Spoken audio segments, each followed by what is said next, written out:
তাহলে আপনারা সবাই চলে যাবেন রিদি আপুর কাছে। আজকে আমরা দেখব টিকটকার রিদির উন্নয়ন, যেটা নিয়ে আমাদের কথা বলা প্রয়োজন।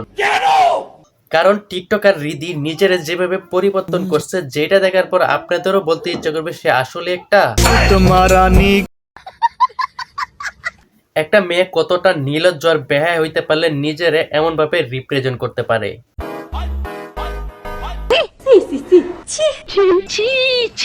এদেরকে নিয়ে মানুষ চিচি করলেও এদের কোনো মাথা ব্যথা নাই, এদের কোনো পাচা ব্যথাও নাই, কারণ এরা হইলো চার টিকটকার।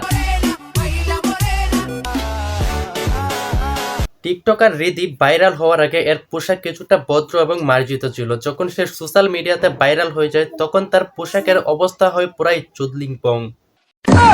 ভাই, যে সমস্ত মেয়েদের লিঙ্ক ভাইরাল হয় সেই সমস্ত মেয়েদের লজ্জা শরম একটু কমেই থাকে, কারণ এরা আগে থেকেই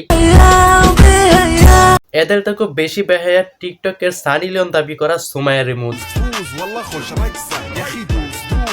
যেটা দেখলে আপনাদের মনে হবে সে আসলে একটা টোটমারানি। সুমাইয়া রিমু ভাইরাল হওয়ার আগে তার পোশাক ছিল কিছুটা ভদ্র এবং মার্জিত। যখন সে সোশ্যাল মিডিয়াতে ভাইরাল হয়ে যায় তখন তার পোশাকের অবস্থা হয় পুরাই চুদলিং পং।